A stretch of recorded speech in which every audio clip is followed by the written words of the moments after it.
What's going on, folks? Your Matron here. Welcome back to the channel. We're going to be talking some Guild Wars 2. The End of Dragons expansion is only a day away, and I wanted to share some pre-launch thoughts, so let's get to it. End of Dragons will be the third Guild Wars 2 expansion to hit the game since 2017's Path of Fire, and it's going to be taking us back to Cantha, with a continuation of the story, new elite specializations, and other cool features to look forward to. Now, there's been a ton of previews in the last couple of weeks that I won't touch on here to keep things as spoiler-free as possible, so I just wanted to share some quick thoughts on what I'm most looking forward to with the expansion. And just as a reminder though, here's a quick overview of the new features coming in End of Dragons. So then, what's the most exciting thing for me heading into End of Dragons? When an MMORPG like Guild Wars 2 that treats its world, lore, and characters with respect put out new story content, I always gravitate toward that first because I enjoy seeing the narrative evolve and what part I'm playing in it. So I'll have to say the story content this expansion is what I'm looking forward to the most, which I hope has a ton of new exciting boss fight encounters and cinematics.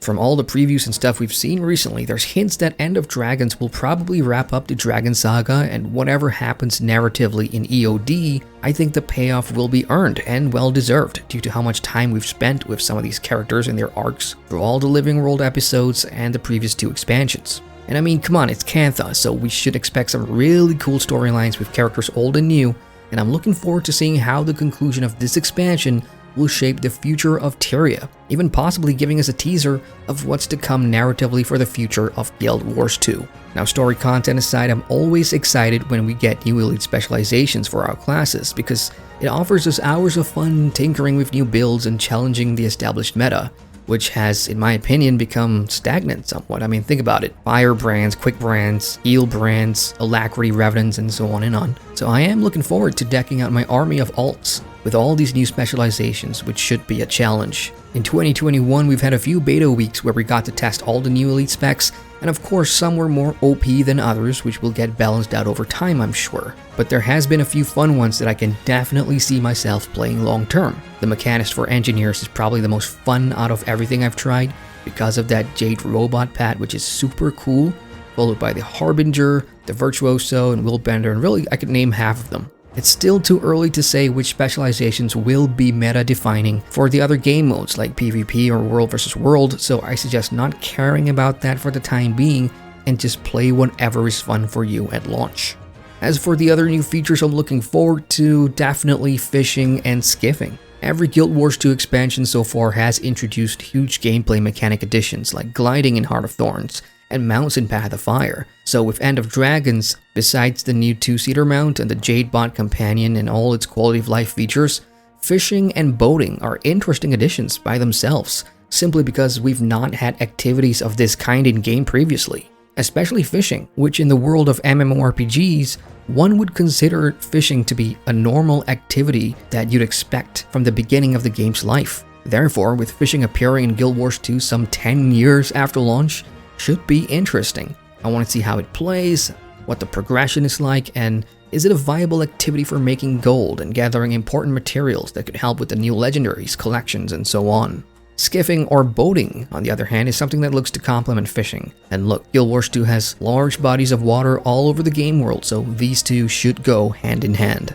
On the new content side of things, story, new map metas, and dynamic events will be fun to experience in Cantha for sure. ArenaNet usually does a good job of integrating you, the player, into the world with this content, but it's outside of the usual PvE offerings is where I have slight concerns. Previews have shown us that we can expect new strike missions, which for those that don't know are 10-player instanced boss battles that can be considered raid fights with challenge modes, and that's about it, which I'm hoping isn't going to be the case. Will we be getting new fractals or raids for those who enjoy that content remains to be seen. But per this article that talks about upcoming strike mission balances and rewards, it appears that ArenaNet are going to be funneling the PvE group-focused players into running more strike missions in the long term. And while I have no issues with that, I know others that do. There will come a point where some of us will eventually get tired of running the End of Dragons campaign over again across dozens of vaults. So what content besides strikes, old fractals, raids, and dungeons can we sink our teeth into? We also haven't heard much about structured PvP editions, which could use a new map or two, and more plans for World vs. World besides alliances. Obviously, these game modes will have to take a backseat while the new expansion launches, and I do hope ArenaNet keeps up their open communication with us players post-expansion launch to keep us updated on what the plans are for players who enjoy other game modes besides the PvE story and the open world content. And really, that's it for me, folks. I just wanted to share some quick thoughts, but I'm very much looking forward to the expansion. To all fellow Guild Wars 2 players jumping into End of Dragons tomorrow, hey, stay hydrated, have fun, and I'll see you all in Cantha. If you haven't tried Guild Wars 2 before and you want to jump in, now is pretty much a real good time to join the fun. And if you want to, you can use my referral link down below. In the meantime, feel free to share your thoughts and concerns down in the comments. And if you want to support the channel, don't forget to hit that like button and subscribe for more MMO content. Once again, I'm Jeremy Adrian, and I thank you for watching.